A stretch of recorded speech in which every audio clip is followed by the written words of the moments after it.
네, 매주 금요일에는 여의도 씬으로 여러분들 찾아뵙고 있습니다. 오늘도 어김없이 김용남 전 의원님 그리고 오늘은 특별하게 특검보 추천을 마다하신 분입니다. 네, 김정민 변호사님 모셨습니다.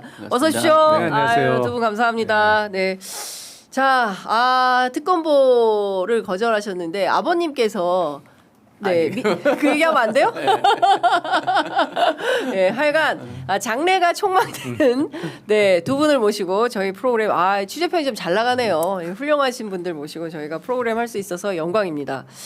새 정부가 되니까 자꾸 기대가 생겨가지고 특히 김용남 의원님은 하마평에 여러 군데 돌고 있다는 저는 전혀 모르고 있어요, 정말. 원래 그래요, 인사가. 당사자는 모르는데 주변에서는 막 계속 돌아요. 밭글. 어디든 보내드리는 게 좋을 것 같지 않습니까? 애청자 여러분들께서 빨리 종합해서 보내드리면 좋을 것 같습니다. 자, 본격적인 토크하기 전에 저희가 광고가 있습니다. 그래서 두 가지 광고 소개하고 얘기를 듣도록 하겠습니다. 자, 첫 번째 소개할 광고는 나와요 푸르릉입니다. 누적 판매량 130만 포에 빛나는 SNS 쾌변 직방 다이어트 대란템 나와요 푸르릉 다이어트입니다. 푸르릉은 연세대학교 연세생활건강 전문 연구진들의 독자적인 배합 기술로 442일간의 연구 개발을 통해서 만들어진 제품인데요. 그만큼 효과가 검증되었다 이렇게 말씀드릴 수 있겠습니다. 하루 배변 활동 때문에 어려운 분들 굉장히 많으신데요.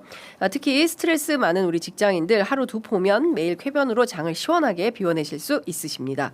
편하게 드시는 마시는 타입이기 때문에 높은 흡수율까지 챙겼다라는 말씀 드립니다. 차전자피 식이섬유가 40배 팽창을 해서 장운동을 촉진해서 묵은 숙변까지 깔끔하게 밀어내 준다고 합니다.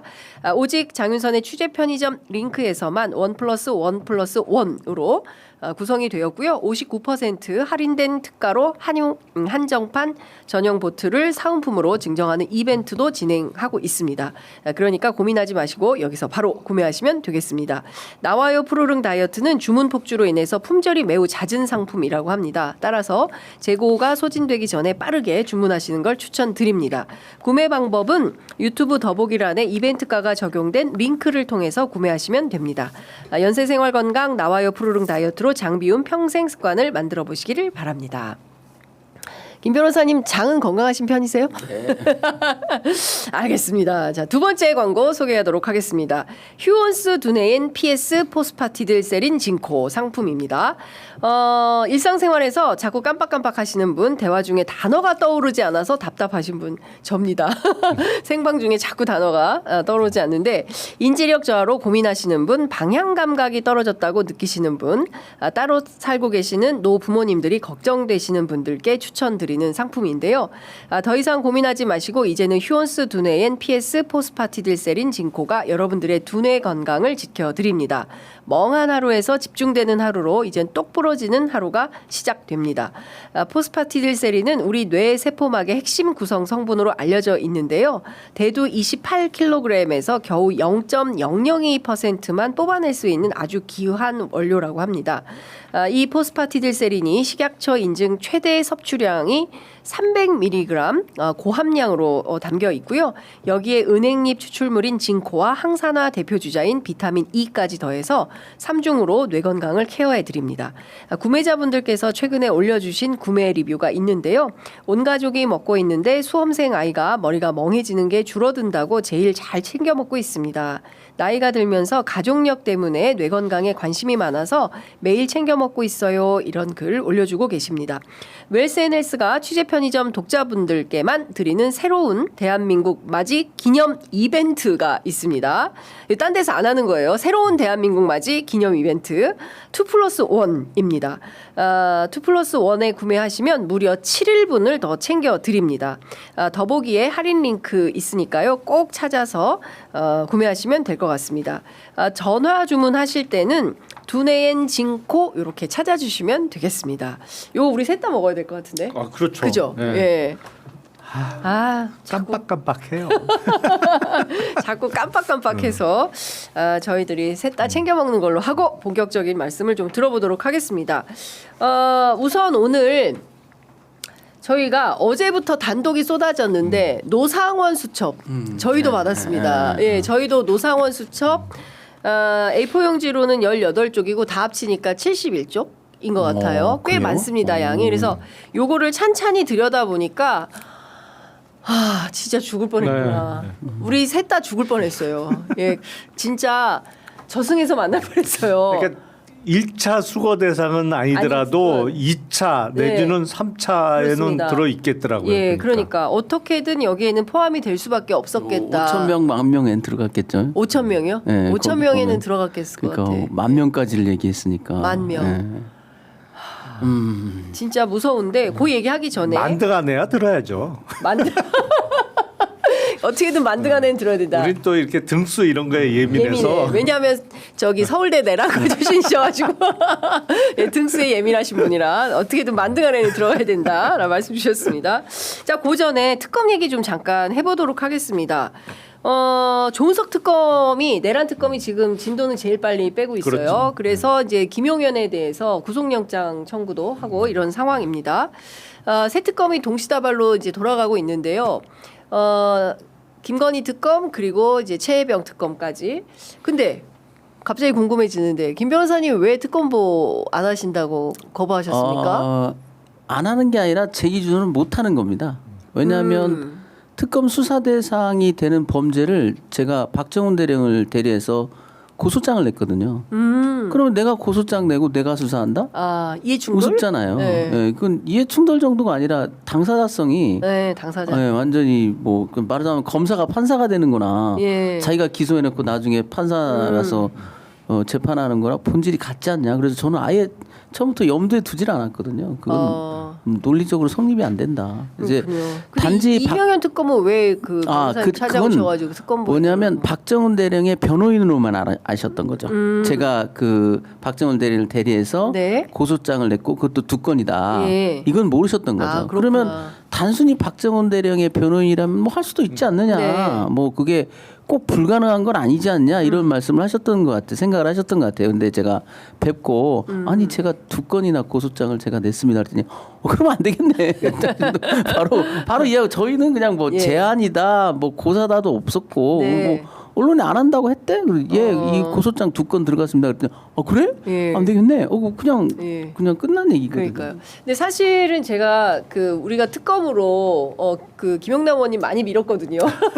근데 보니까 당직이 있으면 안 되더라고요. 근데 요거는 조금 완화할 필요도 있지 않나라는 생각이 드는데 정치적으로 휘말리면 안 돼서 그런. 그렇죠. 아무래도 정치적인 어떤 중립성은 유지가 돼야 되니까 네. 이제 그 당적과 관련해서 그거는 글쎄 뭐 굳이 완화할 필요가 있을까? 반드시 지켜줘야 된다. 예. 아니 그 일단 국민들이 보시기에도 예.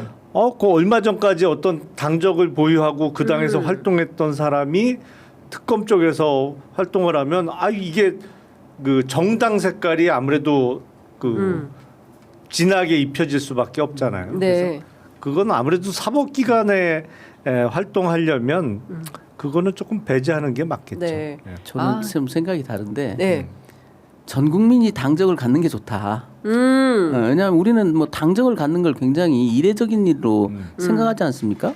그러나 국민들이 다 진보와 보수로 색깔은 다 나눠져 있는데 그게 재앙론이 된다는 거는 굉장히 좀 시대에 뒤떨어져 있지 않느냐. 뭐 공무원들도 당적을 가질 수 있는 거고 미국 같은 경우는 그러니까 그게 우리하고 미국과의 좀 차이죠. 미국은 유럽도 사실은 그렇죠. 예. 유럽도. 예. 그러니까 당적을 이번 다 다 갖고 갖고 있죠. 네, 생활을 그러니까 합니다만. 오히려 예. 당의 진보와 보수가 팽팽하게 균형을 맞추는 게 좋은 거지. 뭐 사실은 좀 그 위선적인 거 아닙니까? 왜냐하면 이번 특검에도 보면은 당정만 없을 뿐이지 결국은 정치적 니즈가 반영된 인선일 수밖에 없거든요. 네. 그거에서 당적이 있느냐 없느냐가 무슨 의미가 있느냐. 오히려 그 과거 당적, 특히 현 당적도 아닌 과거 당적 때문에 결격을 두다 보니까 인선에 어려움만 있는 거 아니냐. 그래서 좀 그 부분은 전체적으로 좀 저는 개인적으로 완화했으면 좋겠다. 특히나 과거 당적은 좀 정리를 하는 게 그 요건을 그러니까 너무 학교 넣는 다닐 게 때 뭐 네. 한두 달 정도 뭐 했던 그것도 안 된다고 하니까 그러니까 굉장히 엄격한 그렇죠. 거예요. 그리고 이게 법원이 아니고 네. 검찰인데 검찰은 사실은 수사 의지가 중요한 거지 뭐 공정성이라는 거는 경우에 따라서는 법원이 걸러주면 되는 거지 오히려 이 특검 같은 경우는 수사 의지의 문제였잖아요. 네네. 과거에 검찰들이 이 수사 의지를 안 보여가지고 결국 국민들한테 지탄을 받고 특검까지 나가게 됐는데 여기서 중요한 건 수사 의지다. 네. 공정성이라는 것은 법원의 주 테마이지 검찰은 기본적으로는 물론 완전히 정치적 편향성을 가지고 억지로 엮는 거라면 문제가 있지만 이미 이 사건 같은 경우는 그 의혹이 이미 불거진 상태잖아요. 네. 그래서 국민들이 특검까지 요구했던 이유도 이 공정성보다는 엄밀한 수사를 원했기 때문에 이 특검이 시행되는 건데 여기서 과거 당적을 가지고 특검 예를 들어서 특검은 그래도 이해가 되는데 특검보 전원이 또 그 당적을 가지면 안 된다랄지 이런 것들은 좀 완화할 필요가 있지 않냐는 얘기죠. 알겠습니다. 네, 이거는 일리는 일리는 말씀인데 중요한 지금 포인트는? 오늘 네. 논점은 아닙니다만 이제 특별 검사잖아요. 네. 근데 검사는 당적이 있으면 안 되죠. 근데 특별 검사도 검사란 말이에요. 네. 그런 의미에서 물론 미국 사회처럼 미국은 검사, 판사, 고위 공직자들 다 당적이 네. 있죠. 공화당원도 있고 네. 민주당원도 있고 한데 우리는 그런 시스템이 여태까지 아니었기 때문에 네. 특별 검사만 예외로 한다? 요거는 조금 이상한 것 같아요. 이상하다. 아예 시스템이 바뀌면 몰라도. 알겠습니다. 이거는 입법의 과제로 예, 네, 예. 저희가 입법부는 아니어서 그거는 국회로 넘기도록 하겠습니다. 예. 네. 자, 일단 그래도 두 분 다 그 법조이시니까 제가 이것 좀 여쭤볼게요. 새 특검 지금 초반. 그러니까 저희 정치 용어로 쓰면 이제 선거 때 초반 판세 이렇게 이제 분석을 하는데 초반의 특검 움직임은 좀 어떻게 평가하십니까, 김용남 의원님? 일단 조은석 특검이 김용현 전 장관을 기소하면서 사실상 그 기소권 내지는 수사를 시작을 했습니다만 다른 특검은 준비 단계잖아요. 네. 그래서 어떤 평가를 하기에는 조금 너무 이른 감이 있고요. 다만 모든 특검이 다 수사 의지만큼은 확인을 시켜준 거 아닌가? 네. 라고 생각이 됩니다. 예, 특검들 지금 조은석 특검 이외에 다른 특검들도 네. 지금 그 김건희 특검은 특검보가 지금 됐죠. 4명이 확정이 임명이 된 상태고 이명현 특검도 지금 우리 김 변호사님도 만났습니다만 전부 수사 의지는 충만해 있다. 네. 여기까지. 네. 지금 방금 전에 조은석 특검팀 요청으로 전달드립니다라고 이제 기자들한테 이제 법조 기자단한테 이제 풀된 내용인 것 같은데요.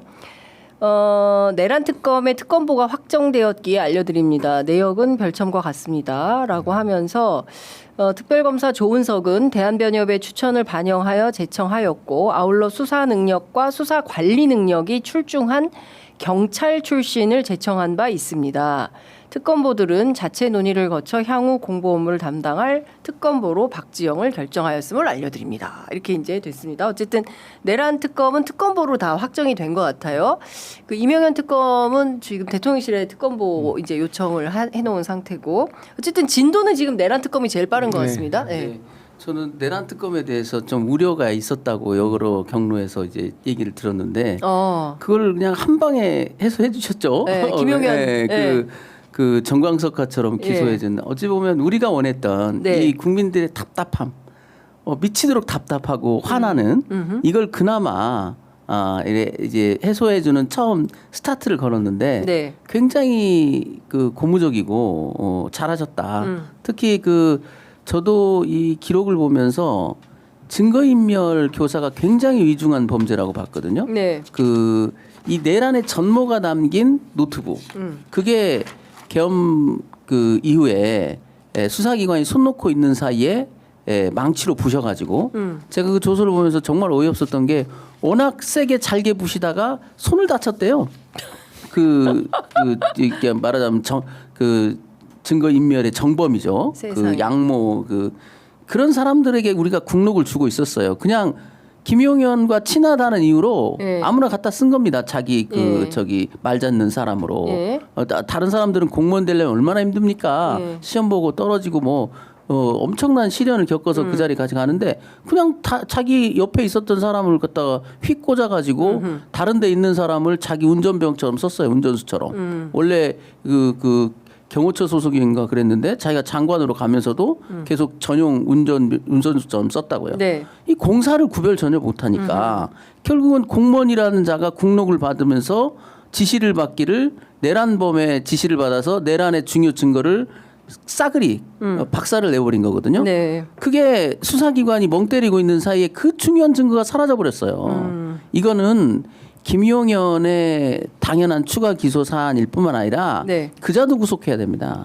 매우 중대한 역사에 큰 죄를 지은 범인이에요. 네. 죄인이에요. 예. 왜냐하면 이걸 전말을 밝혀서 다시는 이런 일이 없도록 우리가 역사의 교훈을 삼아야 되는데 중요 증거가 사라지다 보니까 지금 노상원도 입을 닫고 있고 뭐 진술 거부권 행사하고 있거든요. 네. 지금 그 노트북만 확보됐더라면 네. 전말이 다 그 안에 보면 그 정부 각 부처장에게 줬던 각관의 임무를 기재한 네, 그 기획재정부 장관도 그 중에 하나죠. 예, 예. 각관한테 무엇을 지시했는지가 그 파일에 다 들어있을 거라고요. 아. 포고령, 포고문. 네, 그리고 그렇습니다. 그 포고문이나 이런 것들이 어떻게 변경돼 왔는가라는 버전의 그 추이도 다 나올 수가 있고 네. 굉장히 중요한 증거였는데 그것이 사라졌고 거기에 대해서는 검찰과 경찰이 정말 반성해야 됩니다. 아니 내란이라는 중대 범죄를 저질러 가지고 지금 그 운거하고 있는 자가 그 증거를 다 그렇게 중요 증거를 훼손할 때까지 놔두고 있었다는 거거든요.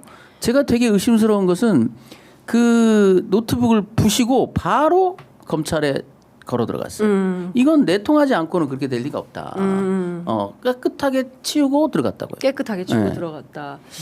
근데 또 지금 보면 그 김건희 특검과 관련해서는 김건희 녹음 파일은 또 갑자기 막 나오고, 예. 그러니까 그 없애면 안 되는 자료들은 다 없애버리고 지금 자기들 나도 요 정도는 했다라고 막 내세우고 있어서 좀 구분해서 말씀을 좀 드려야 될 것 같습니다. 어쨌든 지금 내란 특검보는 김형수, 박억수, 박지영, 박태호, 이윤재, 장우성 이렇게 결정되었다고 방금 속보가 나왔습니다. 아 근데 그 박지영 특검보가 경찰 출신이라는 건가요? 경찰 출신 그런 것 같은데요. 제가 보겠습니다. 박지영이라고 검사 출신 중에도 여검사가 있었는데. 네, 지금 뭐 바로 살펴봐서 그 제작진께서 확인해서 알려주시면 제가 바로 말씀드리도록 하겠습니다. 그리고 아까 그 저희가 이제 그 초반에 얘기를 좀 했었는데 노상원 수첩 관련해서 저희가 이제 원본을 입수를 했어요.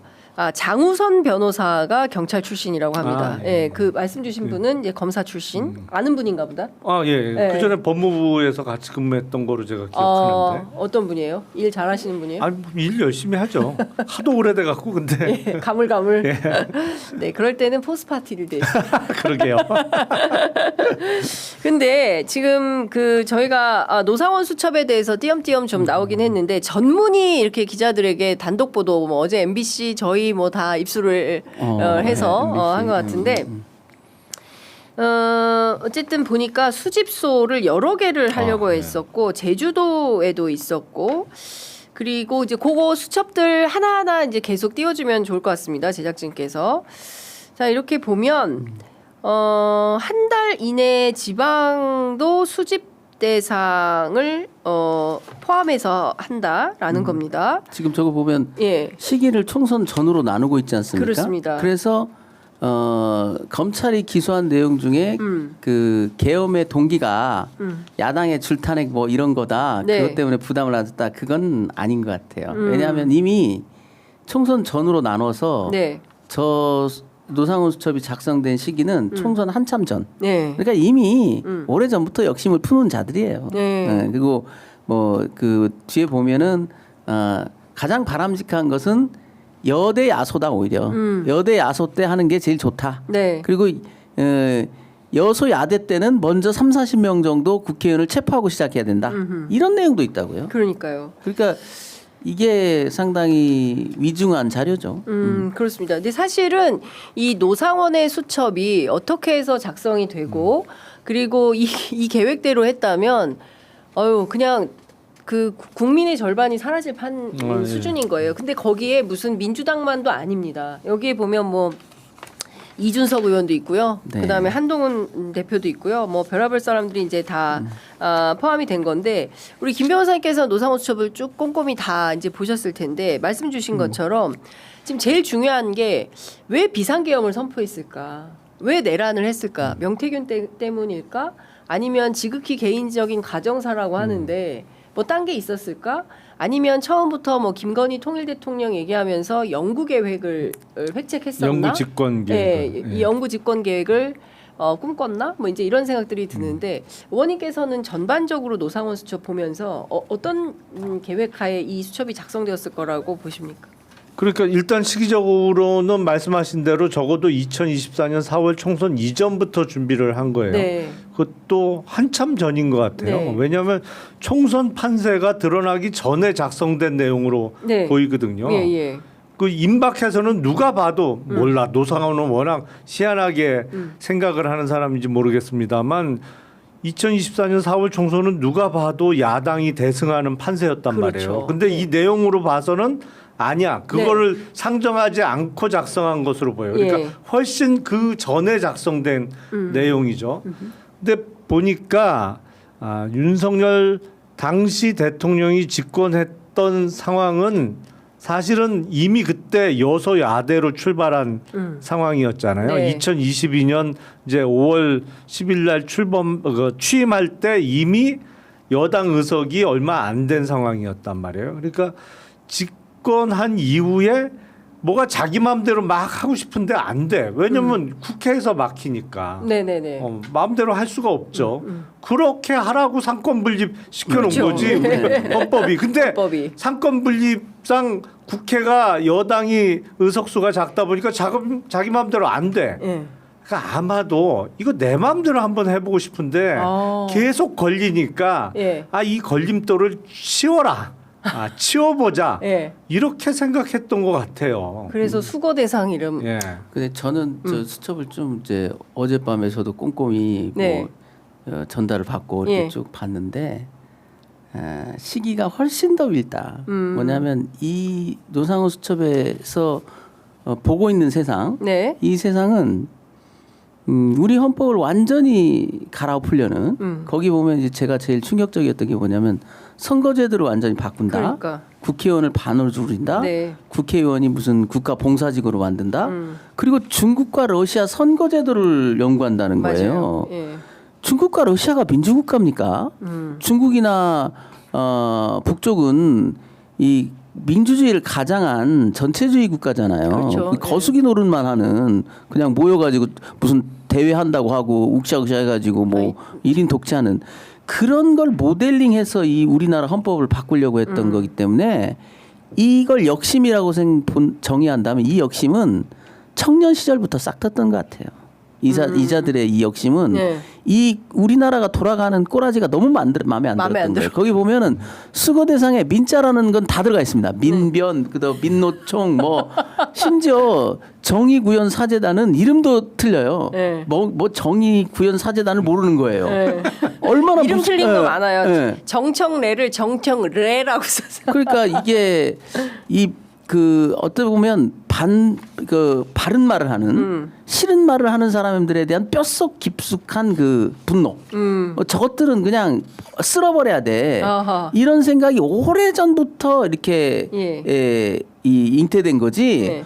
뭐 대통령이 된 다음에 그래서 해보니까 자꾸 국회에서 걸려. 그거보다 훨씬 전에. 네. 예. 이렇게 돌아가서는 안 된다. 그래서 굳이 말하자면 박정희 대통령이 말했던 한국식 민주주의가 자꾸 떠오른다.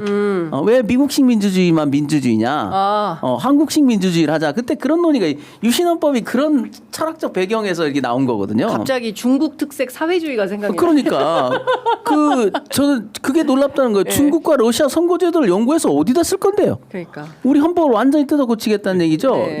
입법부를 이제 완전히 형해화 버리고. 네. 그러니까 현재 국회의 구도가 마음에 안 든 게 아니라 국회 자체가 마음에 안 든 거예요. 네. 그래서 지자체에 대해서도 보면은 군수 이상 중앙에서 파견. 이게 박정희 대통령이 갑자기 지자체는 통일 이후에 한다. 이런 말도 안 되는 통일과 지자체가 무슨 관계가 있다고. 그런 어떤 민주주의에 대한 뼛속 깊숙한 불신, 특히 이런 미국식 대의민주주의 네. 선거제도를 통해서 대표를 뽑는 여기에 대해서 깊은 불신을 갖고 있는 것 같아요. 네. 그러니까 삼선 개헌 문제가 나오고 후계자 구도가 나오고 왜냐하면 중국식 선거제도라는 것은 네. 1인 독재로 가겠다는 겁니다. 그게. 예. 그래서 이것은 1인 독재를 꿈꾼 자의 망상을 그대로 담고 있는 거고요. 네. 그리고 이 노상원 수첩은 총선 전에 만들어진 거기 때문에 네. 분명히 그 이후의 버전들도 있을 거예요. 그럴 저기 것 보면은 주로 자기들이 전제했던 것은 오히려 여대 야소 이때 이런 계엄을 하면 좋겠다 이런 아이디어가 있거든요. 그렇죠. 여대 야소가 되면 좀 힘들다. 네. 그때는 조기에 국회의원 30-40명 정도를 체포하고 시작해야 된다. 이런 말도 있어요. 그러니까. 그래서 이런 걸 보면 그 조은석 특검이 정확히 짚었다. 뭐냐면 동기가 뭐냐. 네. 이 내란의 동기는 결코 야당의 독주 때문이 아니고 이런 민주정에 대한 뼛속 깊숙한 불신, 예. 예. 자기만의 예. 이런 말하자면 독재자의 그 DNA가 이 사람에게 있는 게 분명하다. 네. 저는 그렇게 봅니다. 그 어제 경향신문에 곽종근 사령관이 예, 인터뷰를 인터뷰. 해가지고 그 내란 특검 처음부터 다시 다 수사를 해야 된다. 그리고 확실하게 지금 말씀하신 대로 이거 영구집권에 대한 계획이 초반부터 있었다. 그래서 지금 검찰 수사는 그냥 놔두고 아예 처음부터 다 수사를 해야 된다. 이제 이런 얘기를 했는데 지금 노상원 수첩 4페이지, 5페이지, 6페이지에 쭉 나와 있는 게 D-Day가 있고 D-1에 미국 협조 얘기가 나와요. 그리고 이제 전 국민으로 할지 선별을 할지 하여튼 출국 금지 조처를 그러니까 국민들 못 나가게 하는 거예요. 근데 이제 이거를 행사라고 칭한 것 같아요. 그러니까 비상계엄을 이제 행사 준비라고 하면서 준비 명령을 내리고 그리고 부의 담화를 하고 그리고 보면 그 여의도를 매복 점령을 하고 예. 그리고 나서 그 봉쇄를 한다. 여의도 그러니까 국회가 주요 타깃이었던 것 같아요.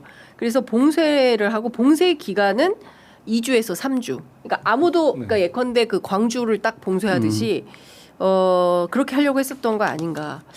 근데 미국이 협조할 리가 있겠습니까? 그렇죠. 그러니까 이거 황당한. 그러니까 이게 이 지능 수준이 매우 낮은 사람들끼리 모여서 지들끼리 막 한 거예요.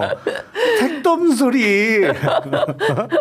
그러니까 미국에 어떻게 협조를 구해요? 미국이 미리 알았으면 막지. 그렇죠. 예. 그날도 제가 직후에 비상계엄 직후에 맞아요. 말씀드린 원님. 적이 예, 있습니다만 맞아요.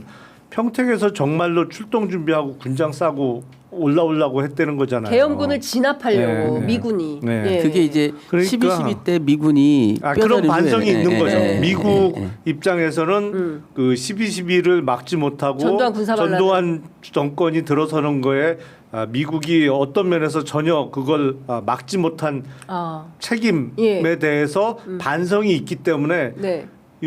45년 만에 또 해? 가만 이것들 가만 안 둬. 뭐 이런 게 있는 거니까 예. 뭐 어떻게 협조를 구해요? 미쳤어요. 미국이 쿠데타 사실은, 일으키는데 예, 협조해 주게. 예, 그러니까. 사실은 냉정히 말하면 예. 이 계엄 자체가 미국 그 군령권에 대한 도전이거든요. 한미 연합사 군령권에 대한 도전입니다. 반란입니다. 네. 그들의 그 미국 군내법을 적용할 수도 있을 거예요. 냉정히 말하면 이게 만약에 진압된 다음에 미국이 냉정히 그 자기들 법 집행을 하겠다고 나오면 그런 문제도 생길 수 있어요. 왜냐하면 한미 연합사 체제에서 지금 우리가 군령권을 행사하고 그렇죠. 있는데 예. 합참이 배제된 채 반란이 일어난 거거든요. 예. 그러네. 어쩔 수 없습니다. 군령이라는 관점에서 보면 한미 연합사령관이 구성하는 네. 그 한국과 미국의 연합사 사령관들이 그렇죠. 구성하는 그게 최종 컨트롤 타워거든요. 최고 높은 기관입니다. 그 명을 어기면 다 군령 위반인 거예요. 네. 지금 그 명을 어긴 정도가 아니라 그 명령 체계를 그냥 떼서 날려버렸잖아요. 네. 이건 미국 입장에서도 묵과할 수 없는 매우 위중한 그 반란 행위죠. 아니 그러니까 그 시청자분들의 이해를 위해서 제가 조금 더 예, 설명을 설명을 해주시면. 드리면 네. 우리나라 헌법상 비상계엄은 전시, 사변 또는 이에 준하는 국가 비상 사태에만 선포할 수 있습니다. 네. 그렇게 되면 사실은 비상계엄 선포에는 자동적으로 이게 정말 전쟁 났을 때 선포하는 게 비상계엄이잖아요. 네. 그러면 당연히 군사적 그 단계가 격상되죠. 근데 우리는 우리 군의 평시작전권은 우리 합참에 있습니다만 전시작전권은 한미연합사에 있는 거죠. 네. 그렇기 때문에 사실은 비상계엄이 선포되면 그 정도 상황이라면 전시작전권이 있는 한미연합사에서 부대 이동이나 이거를 지휘할 수 있는 거예요. 그러니까 사실은 앞뒤가 안 맞은 상황이 된 거죠. 왜냐하면 사유가 전혀 없는데 비상계엄을 선포하다 보니까 데프콘이나 이런 거는 안 올라갔어요. 그러니까 사실은 그게 당연히 연동이 돼야 되는 거고 전시에는 작전권이 한미연합사에 있는데 한미연합사와는 일절 상의도 없이 모르게 부대 이동을 막 시켰으니까 네. 이거는 전시 작전권을 갖고 있는 미국의 작전권을 침해했다고도 볼 수 있는 건데 네. 이게 워낙 어이가 없는 비상계엄이라 네. 데프콘하고 비상계엄하고 하나도 맞지도 않았어요. 맞아요. 그러니까. 예. 그리고 8쪽에 보면 이제 북한 접촉 얘기가 나오지 네. 않습니까?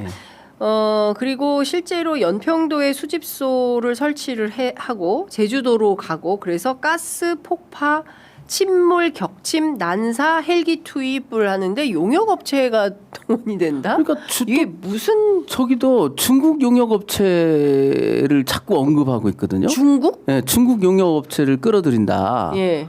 그러니까 도대체 무슨 상상을 해서 저런 말들이 나오나. 더군다나 저 문건을 작성한 사람은 노상원이라는 정보사령관이란 말이죠. 그렇습니다. 그런 대북 공작 작업의 핵심 정보를 다 가지고 있는 사람이 저런 얘기를 하고 있으니까 네. 저게 그냥 망상이라고만 볼 수 있느냐. 연평도로 이동시켜서 용역회사를 부른다. 우리 군이 하면 증거가 남는다. 네. 중국 용역을 써야 된다. 뭐 이런 얘기들이 그리고 난사 뭐 폭파 이런 말들이 너무 자주 나오고 있고요. 시한폭탄 가방에 시한폭탄을 넣는 것 같아요. 그런 얘기들도 있기 때문에 네. 야 이게 도대체 저도 어제 보면서도 예. 야, 이게 진짜 예. 원본인가? 예. 이게 원본일까? 예. 원본이 아닌지 한글 예. 파일만 보니까 이게 원본에 진짜 이렇게 써 있을까? 궁금해질 정도예요. 지금 일단 12쪽 한번 올려주시면 거기 그러니까 이게 뭐냐면 8쪽까지는 행사 전이에요. 네. 행사 전에 조치할 것들이고 9쪽부터는 행사 이후거든요. 그래서 뭐 국회 개혁 앞서 말씀하신 대로 헌법 개정을 해서 재선에서 삼선할 수 있도록 대통령 선거제도를 바꾸고 뭐 국가안전관리법을 제정해서 좌파들을 척결하고 뭐 등등이 있고 12쪽을 보시면 여기 이제 그런 내용이 나와요. 수거팀 조치 후 수사가 있을 것이다. 용역업체와 외국, 중국 용역업체, 아군을 사용 시는 수사를 피하기 어렵다. 어렵다. 북에서 조치한다. 이게 그러니까 뭐 북한이 예. 자기들을 도와줄 거라고 생각을 하는 건가? 아니 어떻게 봐야 그건 돼요? 아닌 것 같아요. 예, 어떻게 봐야 사실은 돼요? 이게 그들 표현에 의하면 수거 장소 A급 수거 장소가 연평도로 돼 있잖아요. 네네. 그리고 2차 수거 장소가 오암리가 자주 예, 등장. 오음리, 예. 오음리. 예. 오음리가 자주 등장하는데 오음리는 그 연천군의 완전히 접경 지역, 휴전선 예, 예. 접경지.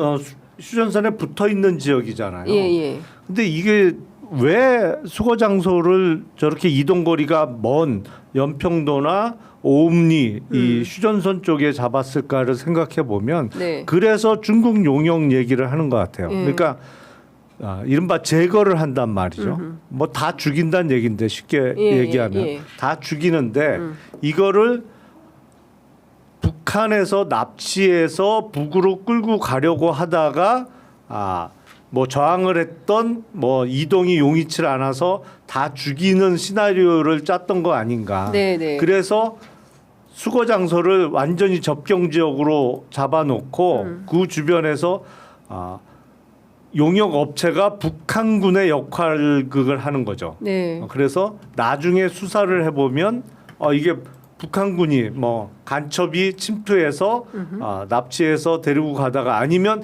이들이 그 수거 대상 중에 상당수는 이제 종북 성향을 갖고 있어서 자진 월북하려고 하다가 여의치 않아서 죽은 거로 시나리오를 짰던 거 아닌가 싶어요. 맞아요. 거기 보면 의원님 말씀이 좀 일리가 있는 게 납포 직전 격침시킨다는 말이 있습니다. 북쪽에 노출을 네. 시켜가지고 이렇게 보낸 다음에 이게 이제 북쪽에서 뭐가 오면 그쪽도 대응을 할 거 아닙니까? 그러니까 넘어가는 것처럼 그 시나리오를 만들어서 그 전에 격침시켜 버린다. 이런 그러니까 이게 어떻게 보면 우리 남북 그 분단이라는 참 이게 우리한테 너무나 아픈 역사요, 현실이요, 그 장애요, 그렇잖아요. 극복해야 될 문제인데 이들은 이런 것조차도 자기 정권 유지를 위해서 이용해 먹는데 혈안이 돼 있는 거죠. 이런 그 분단 현실을 가지고 네. 자기들 정치적 욕구를 해소하는 아주 좋은 방만으로 결국은 내국인을 이용해서 살상을 하게 되면 증거가 남고 수사를 받으니까 그 북쪽을 이용한다. 혹은 중국 용역을 써서 북쪽에 행세를 하게 만들어 가지고 그러니까 정말 천인공노할 일이고 이게 밝혀진다면 이들은 중형을 해야 된다. 저는 개인적으로는 사형까지는 넘어가지 않냐라는 생각을 했었는데요. 네. 이게 사실이라면 사형해야 될 것 같아요. 네, 진짜로. 사형해야 이건 네. 너무 심했지 않느냐. 그리고 오음리가 연천이 아니고 화천이네요. 화천. 네. 그 저 13쪽에 보면 북한 그러니까 북의 침투로 인한 일제 처리 방법.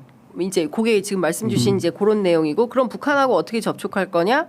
비공식적인 방법이 있고 무엇을 내줄 것인가? 뭐 이런 얘기가 또 있어요. 그러니까 북한하고 협상을 하겠다는 건데 근데 이 발상 자체가 너무 끔찍한 건데 그 연평도 행사 후 그러니까 연평도에서 다 처리를 한다는 얘기죠.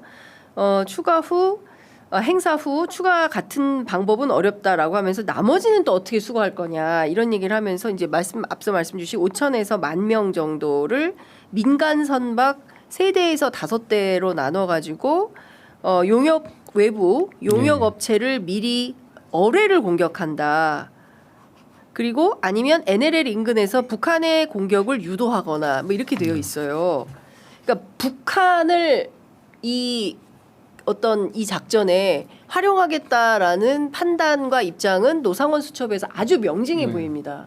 네. 그러니까 요거는 그 후속 작업으로 정리를 해놓은 것 같아요. 그러니까 네. 1차는 그 자작극으로 사실은 자작극으로 처리하고 네. 그리고 대량의 그 대규모 인원을 처리할 때는 예. 북의 협조를 받아서 그 북에서 어뢰로 공격하거나 뭐 이런 식으로 시나리오를 짠 것 같은데 네.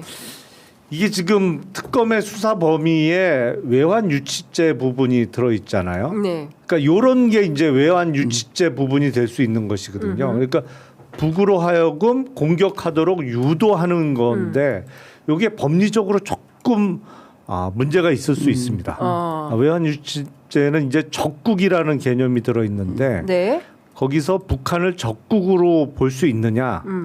근데 이게 이번에 새로운 판례가 나올 가능성이 제가 높아 보이는데 그 동안에 우리 판례는 북한은 적국이 아니고 우리의 미수복 지역으로서 이제 괴뢰 집단이다. 뭐 이런 네. 판례가 있었고 그래서 이제 북한 자체를 국가로 안 보는 판례가 그 동안 있었고. 더군다나 적국은 아니다. 왜냐하면 우리 영토인데 미수복된 지역이기 때문에. 네네네. 그래서 외환 유치죄 부분이 나왔을 때 이게 법리상 조금 어려움이 있을 것 같다라고 했는데 네. 만약에 북한을 적국으로 볼 수 있다면 네. 이게 다 외환 유치죄에 바로 해당될 수 있거든요. 왜냐하면 외국의 예. 적대적인 국가의 공격을 유도한 거잖아요. 이 내용에 의하면. 예. 그래서 이번에 대법원 판례나 네. 이런 게 바뀔까? 뭐 예. 바뀔 가능성도 있어 보여. 왜냐하면 사실상 적대적인 상태인 건 맞잖아요. 그렇죠. 근데 이제 그걸 적국으로 보느냐? 아직까지는 야 북한 아니 이거 같은 나라지. 우리가 미수복했을 뿐이지 뭐 이런 게 있었는데 네. 이게 제대로 외환 유치죄와 관련해서 법조인의 한 사람으로서는 흥미로운 부분이 될 수 있을 것 같아요. 자, 이 와중에 지금 저희가 노상원 수첩을 분석하는 와중에 코스피 드디어 지수가 찍었나요? 네, 찍었습니다. 3천 돌파했습니다. 박수. 예. 계속 요 깔딱고개처럼 3년 5개월 만에 코스피 지수 3천 돌파. 야, 정권이 바뀌니까 주식시장이 이게- 달라지네. 이게 참 예. 효능감 최고입니다. 그러니까 효능 어떤 분 뭐 무슨 빚 갚아줬다 막 이런 얘기 듣고 막 그러던데.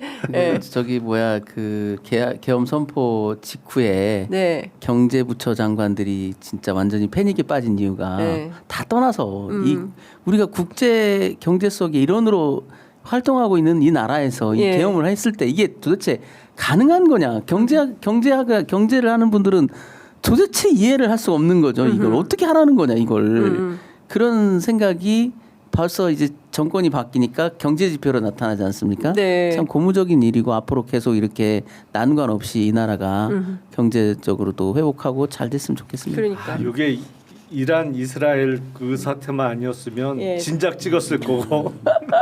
아쉽다. 예. 근데 지금 국제 정세가 너무 네. 안 좋기 때문에 그래도 이 와중에 그러니까 이게 의원님 말씀하신 대로 그리고 또 이재명 대통령 공약대로 5천 찍겠어요.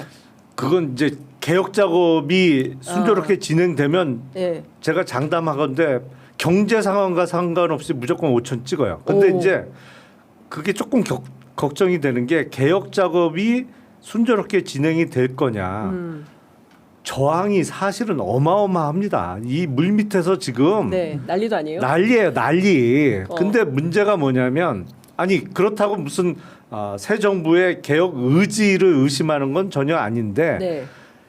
이 세상 일이라는 게 네. 그렇게 단순하지 않거든요. 이거 지금 조금 자본시장에 관심 많은 분들이 걱정하는 건 대통령이 언급하신 AI 100조 네. 펀드 있잖아요. 네, 네. 그게 이제 물론 그 시드머니는 그러니까 모태 펀드는 그 국책은행이나 뭐 이런 사실상 공적 자금이 들어가죠. 근데 100조의 AI 펀드를 조성하기 위해서는 민간 분야, 특히 그 정도 돈을 댈 사람은 네. 사실상 뭐 우리나라 5대 그룹이 좀 참여를 해줘야 돼요. 네. 근데 혹시라도 이 5대 그룹에서 안 해. 아니 아내라고는 절대 안 하지. 기다려 주세요. 될게요. 근데 요거는 좀 빼주세요. 이럴까봐 상법 개정안 뭐 이렇게 이럴까봐 아니 상법 개정안은 통과가 되는데 네. 그 상법 개정안의 내용 중에도 네. 지금 가장 반대가 심한 부분이 재계 쪽에 반대가 심한 부분이 이제 3% 룰, 그리고 이제 자사주 의무 소각, 네. 뭐 이런 거예요. 집중 투표제. 요 세 개는 지금 빼려고 어마어마하게 노력을 하고 있거든요. 네. 어떻게 될지 이재명 대통령을 믿습니다. 믿습니다. 믿습니다. 그래서 저는 이 문제를 좀 잘 부각시켜서 네. 이게 뭐냐면 그 중국 선거제도 모방 이런 얘기가 얼마나 웃기는 얘기입니까?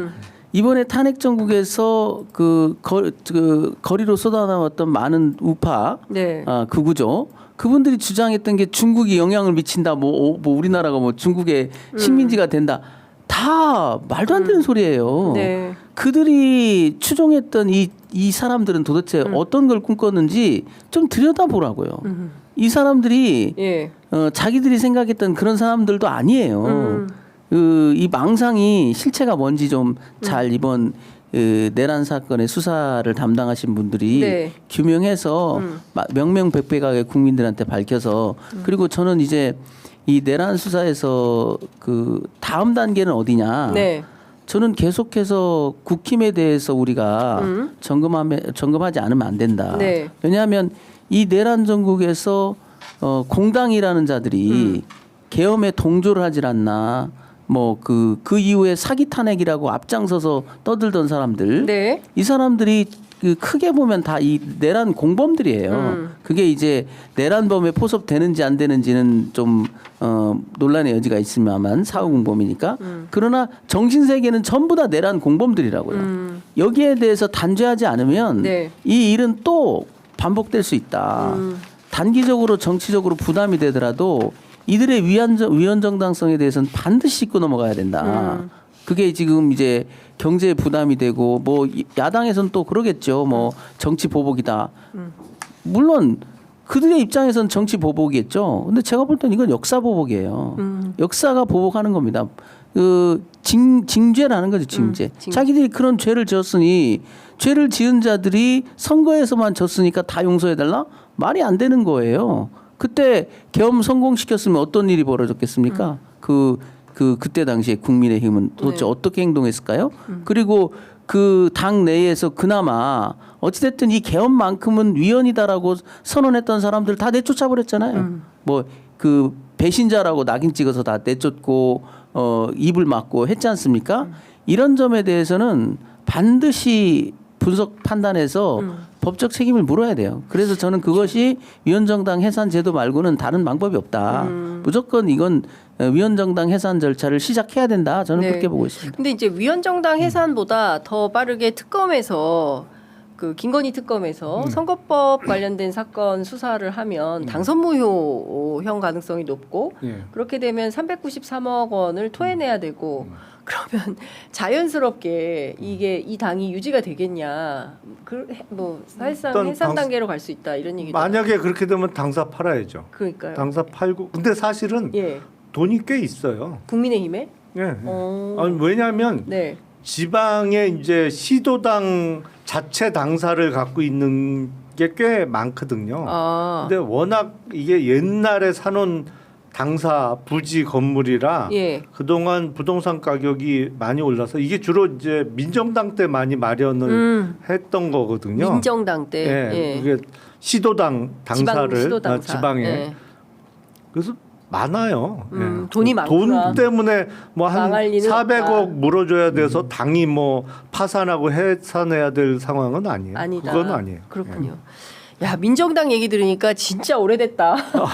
그러니까 그 당의 뿌리가 사실은 그 다 부정한 재산들이죠. 민정당 때 재산이라는 게 다 그냥 국민들한테 뺏어간 돈들 아닙니까? 그때 어떤 극악무도한들이 있었는지 다 알잖아요. 그러니까요. 그래서 전두환 그 전 대통령이 그냥 뭐 돈을 뭐 배추 쌓듯이 이렇게 해가지고 뭐 그랬다는 거잖아요. 근데 그 대구에 취재 갔더니 그 얘기 하시더라고요. 전두환 때 좋았다라는 대구 사람들 얘기가 그때는 전두환 때의 사람들이 그 정치인들이 지역에 오면 현금을 무지하게 뿌렸다는 거예요. 실제로 무슨 뭐 식당 뭐 이런데 뭐 회식하라고 막 돈 주고 그래서 전두환이 한번 왔다 가면 그냥 막 벌써 막 들썩들썩 했다는 겁니다. 그래서 그때를 못 잊는 어른들이 많다. 아니 그리고 그전 얘기 이렇게 들어보면 전설 같은 얘기죠.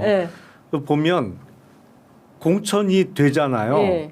그러면 선거 때 쓰라고 돈이 온대요. 근데 그때 돈으로 몇억 원씩 온다는 거예요. 중앙당에서. 근데 문제는 대구 같은 데는 돈을 쓸 일이 뭐 있어요. 공천 받으면 당선인데 그냥 남는다는 거예요. 그게. 그래서 선거를 치르면 치를수록 부자가 되는. 그러니까 그때 막 봉투 돌리고 그럴 때 그거는 수도권 얘기고 뭐 이렇게 치열하게 여야가 당락을 막 겨룰 때 얘기지. 그쪽은 공천되면 당선인데 돈 내려온 걸 굳이 좀 주변에 이렇게 나눠주고는 남으니까 참 전설 같은 얘기 많아요. 그러니까 우리가 그런 시절을 살아왔는데 다시 윤석열이 이걸 꿈꿨던 거 아닙니까? 그러니까 우리가 친일 잔재를 정리하지 못했고 친독재 잔재도 정리하지 못한 채 지금 우리 시대를 맞이한 거죠. 그래서 계속적으로 반동이 일어나고 별별 흠집을 잡아가지고 또 정권을 탈취해가고 저는 우리나라에 공화당은 없다. 우리나라에 도대체 보수당이 있느냐. 저도 개인적으로는 그래요. 법조인인데 제가 무슨 진보면 얼마나 진보겠습니까? 제가 보기에 김 변호사님은 보수야. 맞아요. 보수인데 보수가 몸담을 당이 없어요. 보수가 뭐 어디 당이 보수당이에요? 다 그 뭐 잔당들만 있는 거지. 그 뭐 유신 잔당이 사라지더니 이제 전두환 잔당들만 지금 들썩거리는 거지. 여기에 도대체 보수. 그래서 젊은 청년들이 거기에 이제 기웃거리는 걸 보면 참 안타깝다는 거예요. 왜냐하면 이 보수의 욕망은 분명히 있거든요. 어떤 나라에서 진보와 보수에서 보수의 열망도 있습니다. 보수가 몸담은 곳이 있어야 맞긴 맞아요. 그런데 전제가 뭐냐면 진보냐 보수를 논하기에 앞서서 그 정의로운 세력이어야 되지 않습니까? 범죄 집단이면 안 되잖아요. 네. 역사에 죄를 지은 집단들이 네. 보수의 옷을 입고 보수여 이리로 와라? 그러면 좀 생각 있는 보수가 거기 가겠습니까? 못 가죠. 그러니까 에이 뭐 그렇게 되는 거예요. 진정한 보수는 없다 이 나라에. 그래서 그 정당을 해산시켜야 되는 이유가 네. 거짓 보수당을 없애줘야 돼요. 그래야 진짜 보수당이 만들어질 수 있고 예. 그게 국가 발전을 위해서 바람직하다. 그리고 지역 감정도요. 저도 전라도 사람이지만 보세요. 그 많은 경제 발전이 다 어디에 집중됐습니까? 산업 시설이 다 경상도에 있어요. 고속도로를 타고 가보면요. 호남선을 타고 가잖아요. 계속 산만 보여요. 반만 보이고 도시가 안 보여요. 도대체 그 호남 고속도로를 타고 가보면 도시라는 게 띄엄띄엄 하나씩 있습니다. 경부고속도로 타고 가보세요. 도시가 끝나질 않아요. 계속 도시예요. 네. 어마어마한 큰 도시가. 이것이 과연 경상도 사람들이 부지런하고 현명하고 노력해서만 그런 거냐. 그 과거에 그 팽창하던 국가에서 정치 권력을 독점함으로써 경제적으로도 독점해서 자기들이 누렸던 거. 이것을 반성해야죠. 그것이 당연하다고 여기고 네. 그 시절이 좋았다라고만 여기고 그때 홀대 받았던 이 지역 사람들에 대해서 정치적 색깔 씌우고 빨갱이라고 몰아붙이고 5.18에 대해서 그 조롱하는 거 보십시오. 세상에 저는 그 5.18 때 자기 아버지 관 앞에 철없는 어린애가 영정 사진을 네. 보고 있는 걸 보고 너무 가슴이 미어져 가지고 오랫동안 이게 잔상이 그렇죠. 남아 있는데 네. 그걸 택배 왔습니다라고 조롱하는 자들이 있어요. 난 그걸 보고 전 인간이 아니다. 이건 그러니까. 그 인간의 기본 그 마인드를 버린 거예요. 그건 범죄입니다, 범죄. 그러니까 그 지금 그 말씀은 사실은 지역적인 문제는 아닌 것 같고 일부 뭐랄까요 아주 편향되고 잘못된 사고로 인해서 없는 얘기를 자꾸 만들어내고 이런 사람들이 분명히 있죠. 근데 제가 보기엔 소수예요. 거기는 소수인데 그 우리나라 정당이 영호남의 각자 지역적 기반을 두고 이렇게 수십 년씩 하다 보니까 이번 대선에서도 관성적으로 내지는 뭐 민주당이 싫어서 난 저 사람이 싫어서라는 이유로 이렇게 투표를 하다 보니까 내란 직후에 벌어진 대선에서도 김문수 후보가 41% 조금 넘게 득표를 했는데 이재명 대통령이 그 지지율이 계속 올라갈 거다. 아마 퇴임할 때는 뭐 계속 더 올라갈 거라고 보는데 지금 그 기반이 만들어지고 있어요. 분위기 자체가 제 주변에 있는 이른바 보수 내지는 민주당에 대해서 그 반감이 크셨던 분들도 이게 사석에서 얘기를 해보면 이재명이 잘하는 것 같은데 네.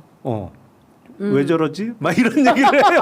그러니까 저는 좀 왜 저러지? 그러니까 이게 지금 바뀌고 있어요. 지금 흐름이. 분위기가. 저는 네. 개인적으로 좀 생각이 다른데요. 네. 저는 충격을 받았던 게 이번에 41%가 나온 거에 사실 좀 충격을 받았어요. 그걸 보면서 이건 안 된다.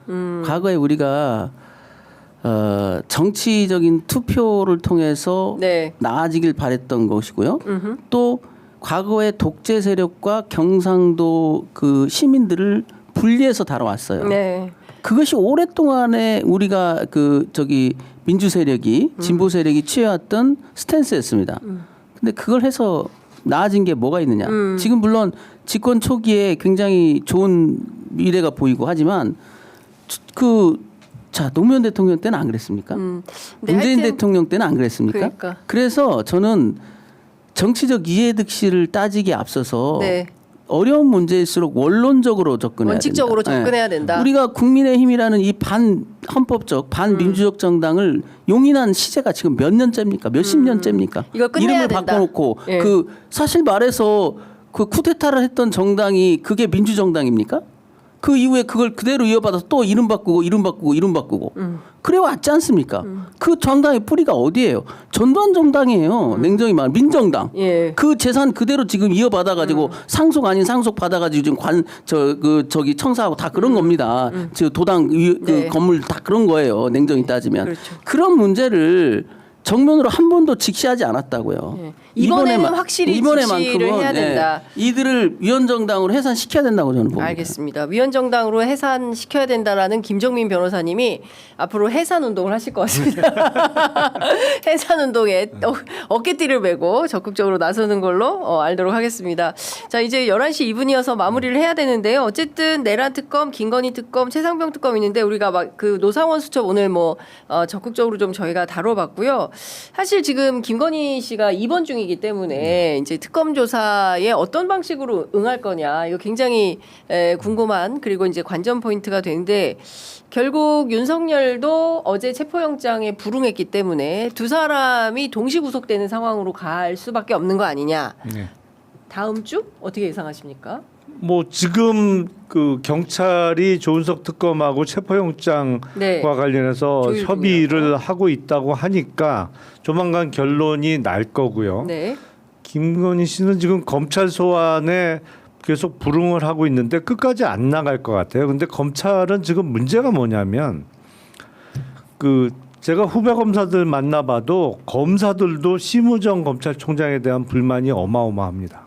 뭐 하는 거냐 도대체. 네. 근데 심우정 총장이 영도 쓰지 않지만 네. 어떠한 결정도 안 해요. 뭐 하는 거예요? 그래서? 아무것도 안 해요. 지금. 세상에. 그러니까 이 정도 했으면 네. 소환해서 계속 불응했잖아요. 김건희가. 예. 그러면 체포영장을 치든 뭘 결정을 해야 되는데 지금 보면 아예 이 망가졌어요. 조직이. 총장은 지금 자기 코가 석자고 그리고 밑에서도 불만은 많은데 적극적으로 이거를 이렇게 해야 됩니다라고 총장실 문을 박차고 들어가서 뭘 할 사람이 없어 지금. 와, 예. 그러니까 진짜 무기력한 예. 안타까운 거. 그래서 특검에서 해결해야 되지 않을까 싶어요. 안타까운 건 지난 그 전국에서 네. 그 검찰이 나서서 윤석열을 체포했어야 맞아요. 그랬다면 그렇죠. 그래도 검찰이 네. 그나마 조금 면피는 했을 텐데. 좀 저기 체면을 채우고 조직이 유지라도 일부 됐을 텐데 뭐 체포는커녕 증거인멸을 도와준 것 같은 그런 느낌이 드니까 네. 이제 국민들로부터 마지막 버림을 받은 거예요. 지금 검찰에 대해서 우호적으로 말하는 사람들이 거의 없지 않습니까?